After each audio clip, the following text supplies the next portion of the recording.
राधे राधे। मित्रों, श्री कृष्ण की वाणी वो अग्नि है जो कर्मों के अंधकार को जला देती है और सच्चाई की रोशनी बिखेरती है।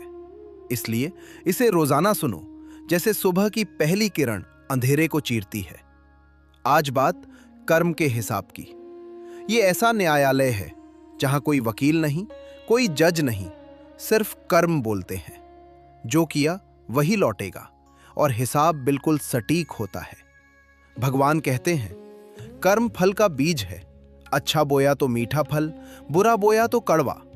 किसी का हक मत मारो, किसी का दिल मत तोड़ो, क्योंकि कर्म का लेखा जोखा कभी गलत नहीं होता। धैर्य रखो, जो तुम्हारे साथ छल करेगा उसका समय आएगा, और अगर ईश्वर ने चाहा तो तुम्हें वो पल देखने को मिलेगा जब वो खुद अपनी गलती से टूटेगा। जब मन में कृष्ण बस जाएं, तो कर्म का बोझ हल्का लगने लगता है। सांस रुकने से मौत एक बार आती है, लेकिन बुरे कर्म रोज चुपते हैं। घमंड और छल इंसान की सबसे बड़ी दुश्मनी बन जाते हैं। घमंड सच्चाई सुनने नहीं देता, छल सच्चाई दिखाने नहीं देता। दुख कितना भी हो, सच्चे गुरु का आशीर्वाद कभी शिकायत नहीं करता, क्योंकि वो जानता है कि अच्छे कर्म लौट कर आते हैं। जिन्होंने तुम्हें उठाया, उन्हें कभी गिराने की कोशिश मत करो, क्योंकि गिराने वाला खुद गिरेगा। आजकल लोग सोचते हैं कि चालाकी से जीत मिलती है, लेकिन कर्म का हिसाब बताता है कि चालाकी का अंत हमेशा हार से होता है। अपना इरादा इतना साफ रखो जैसे आकाश, कोई बादल छिपा ना सके। कुछ कर्म ऐसे करो जिनका फल सिर्फ ईश्वर दे, इंसान नहीं। कर्म का चक्र कभी थमता नहीं।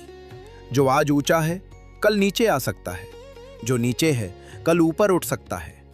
मुश्किल में शांति, सुख में विनम्रता, अन्याय में धैर्य, यही कर्मयोगी की पहचान है। ठोकर लगना संयोग है, ठोकर से सीखना चुनाव है। जितना दिखे उतना चलो, आगे का हिसाब खुद खुलेगा। अगर कर्म निष्काम हो तो लोग खुद सहारा बन जाते हैं। कम उम्र में कर्मों की लीला देख ली, कौन साथ देता है, कौन फायदा देखता है। जीवन की हर समस्या का समाधान हमारे कर्मों में ही है।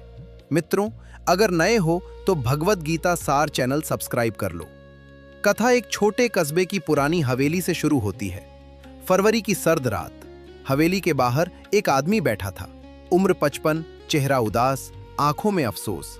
नाम था हरिशंकर। राहगीर उसे देखकर निकल जाते। कोई गरीब समझता, कोई अभागा। एक युवा नाम निखिल गुजरा। पूछा, चाचा जी, इतनी रात बाहर क्यों? हरिशंकर बोले, बेटा, घर जहां विश्वास हो, जहां कर्म बाकी हो, वहां नींद नहीं आती। तुम्हारी बात में सच्चाई है, इसलिए कहानी सुनाता हूं। शायद किसी का हिसाब पहले साफ हो जाए। हरिशंकर ने बताया, मैं जमींदार था। गांव में कई किसानों से जमीन हड़पी, कर्ज के नाम पर उनका सब कुछ छीन लिया। सोचा, ताकत मेरे पास है, हवेली बनी, धन आया, लेकिन कर्म लौटा। मेरा बड़ा बेटा बीमारी में चला गया, छोटा बेटा मेरे खिलाफ मुकदमा कर गया, जमीन जायदाद सब छिन गई। आज हवेली बाहर से खड़ी है, लेकिन अंदर खाली हूं। निखिल बोला, बहुत दुखद है। हरिशंकर ने कहा, कर्म का हिसाब बिल्कुल सही होता है। समय बीता, हरिशंकर ने पश्चाताप किया। बचे खुचे किसानों से मिला, जो लिया था लौटाया, माफी मांगी।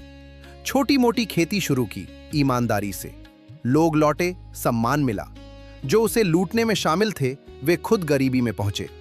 हरिशंकर बोला, कर्म ने सब छीना, लेकिन सुधार ने सब लौटा दिया। मित्रों, कर्म का हिसाब कभी नहीं रुकता।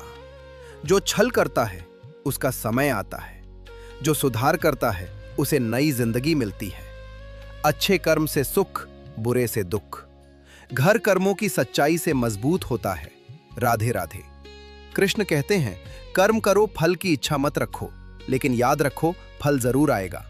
हालात बिगड़े तो अपने कर्म जांचो, बदलाव वहीं से शुरू होगा। ये कथा अगर मन को छू गई तो लाइक, शेयर और सब्सक्राइब जरूर करें। मिलते हैं अगली कथा में। धन्यवाद। जय श्री कृष्ण।